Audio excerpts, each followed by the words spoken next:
جربتي قبل كده تحطي القرنبيط في الخلاط؟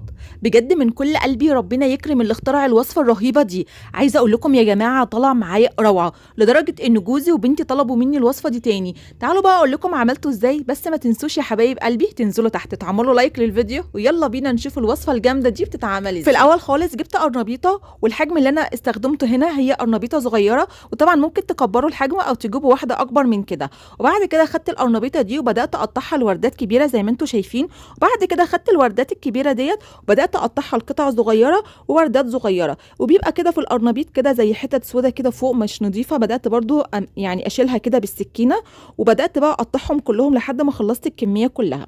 وده شكل القرنبيط بعد ما قطعته كله، شايفين؟ وطبعا كمان زي ما انتم شايفين الجزء اللي كان اسود فوق شايلاه كله. وهاخد بقى بعد كده القرنبيط ده تحت الحنفيه واغسله كويس جدا جدا جدا. وزي ما انتم شايفين هنا سبت القرنبيط كده في شويه ميه، وهسيبهم بقى في الميه دي حوالي 5 دقايق. وبعد كده باخد القرنبيط واصفيه من الميه اللي هي موجوده فيه كويس. وهنجهز بقى الخطوه الثانيه، بنجيب حله على النار فيها شويه ميه حلوين، واول كده اما الميه تبدا تسخن معانا هنضيف معلقه كبيره من الملح.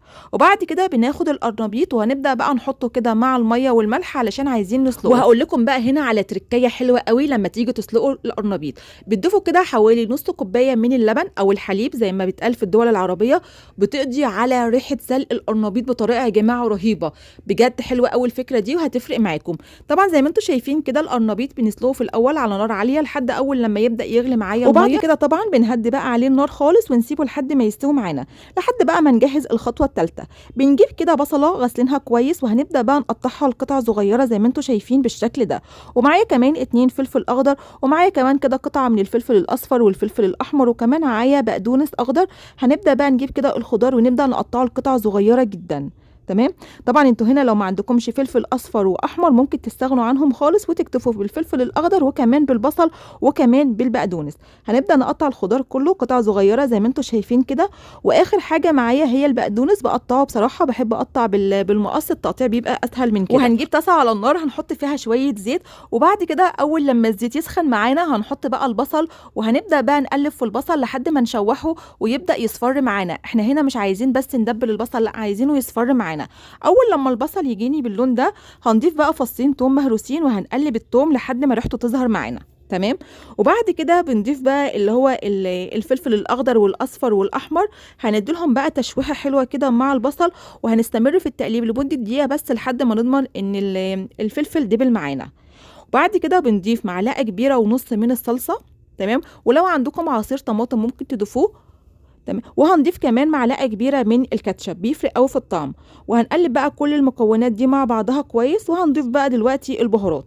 اول حاجه خالص بنضيف نص معلقه صغيره من الملح، وهنضيف كمان شويه من الفلفل الاسود، وهنضيف كمان شويه من السكر علشان الحموضه بتاعه صلصه الطماطم، وهنضيف كمان حوالي 3 معالق كبار من الميه.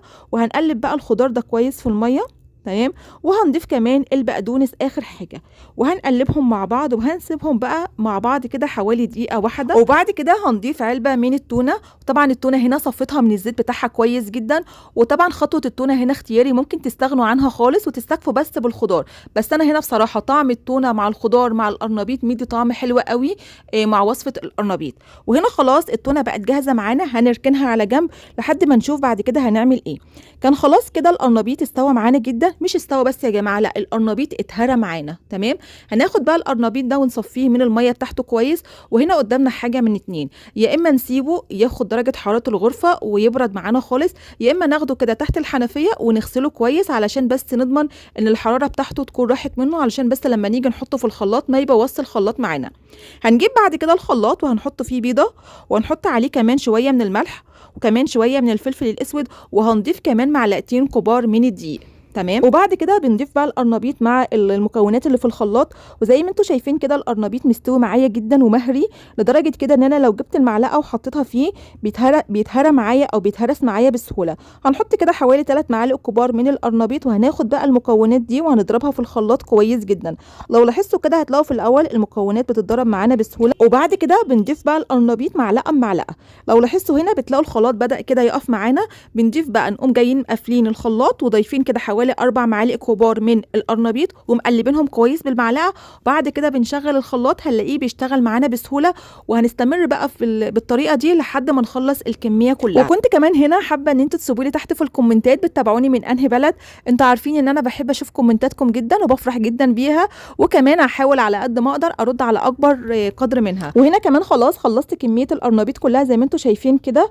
واخر حاجه كده لما جيت دقت القرنبيط حسيت ان هو محتاج شويه ملح وشويه فلفل، فضفت هنا شويه ملح وشويه فلفل وقلبتهم بالاول بالمعلقه، وبعد كده شغلت الخلاط لحد ما الخليط بقى عامل زي السائل معايا. وبعد كده هنجيب بقى طاجن بايركس، وده اكبر مقاس في المقاسات الثلاثه، هنحط فيه شويه زيت ويكونوا كتار شويه، وهنبدا بقى نوزع الزيت بالفرشه كويس. وبعد كده هنجيب بقى الخليط بتاع القرنبيط اللي احنا ضاربينه في الخلاط، هنحطه بقى في الطاجن وهنسويه بالمعلقه كويس زي ما انتم شايفين كده. وهنكون مولعين الفرن على درجه حراره 200. هناخد بقى الطاجن ده وهنحطه بقى في الفرن على الشبكه في النص، وطبعا الفرن لازم يكون سخن قبل ما ندخل الطاجن. وده طبعا بيكون شكل الطاجن بعد ما طلعناه من الفرن. لو حاطين ايدينا عليه كده بنلاقيه طبقه متماسكه، وكمان الجوانب بدات تاخد معانا اللون اللي انتم شايفينه ده. هنجيب بعد كده الخليط بتاع الخضار والتونه، هنبدا بقى نوزعه على القرنبيط من فوق زي ما انتم شايفين كده. هنحط بقى الكميه كلها بتاعه الخضار مع التونه وهنبدا نوزعها كويس. وبعد ما وزعنا الخليط كله بالشكل اللي انتوا شايفينه ده، هنجيب بقى كمان شويه كده من الجبنه السوري. والجبنه السوري دي اسمها على ما اتذكر يعني مشلله، بتتباع في المحلات كلها متوفره، وكمان بتدي مطه حلوه قوي مع الجبنه الموزاريلا. وهنضيف كمان شويه من الجبنه الموزاريلا، هنبدا نضيفهم على وش الصينيه بالشكل اللي انتوا شايفينه ده. وبعد كده هناخد بقى الطاجن ده وهنرجعه تاني الفرن، وبنرجعه برده الفرن على درجه حراره 200. وهناخد الطاجن هنحطه على الشبكه في النص لحد بنسيبه بقى لحد ما يستوي معانا، ونضمن ان كمان الجبنه اخدت لون جميل. وطبعا هنا زي ما انتم شايفين الجبنه اخدت معايا لون من الصهد بتاع الفرن. الفرن عندي بيوزع الحراره كويس، اما لو الفرن عندكم مش بيوزع الحراره كويس، في اخر حاجه خالص هتولعوا الشوايه وتسيبوها دقيقتين كده 3 لحد ما الجبنه تاخد اللون الجميل اللي انتوا شايفينه ده. هنسيب بقى الطاجن ده يبرد شويه علشان نعرف نقطعه.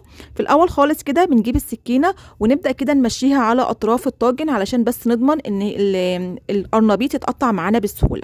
وبعد كده بقى هنبدا بقى نقطع القرنبيط لقطع زي ما بتحبوا. انا هنا حبيت اقطعه لمربعات زي ما انتوا شايفين كده، هبدا اقطعه كله. وطبعا انتوا شايفين شكل القرنبيط طالع من الفرن شكله عامل ازاي. تشوفوا كده الطاجن ما تحسوش ان ده طاجن قرنبيط غير بعد بصراحه لما تيجوا تاكلوه. حتى كمان في الاكل طعمه جميل جدا، وما تحسوش بجد ان انتوا بتاكلوا قرنبيط. هو حاجه كده طعمها حلو ومميز ومختلف، وهيعجب اطفالكم جدا جدا جدا.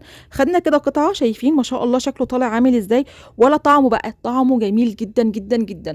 والاكله الجامده دي اكلنا جنبها كده عيش اللي هو العيش البلدي مع كمان طبق سلطه. كانت اكله جميله جدا، يا ريت تجربوها على طريقه. وكمان احلى حاجه ان هو تغيير عن طعم القرنبيط اللي احنا بناكله على طول. بس بقى دي كانت نهايه الوصفه. لو عجبتكم ما تنسوش تعملوا لايك، وربنا يحسن ما بين ايديكم، وبالف هنا وشفا.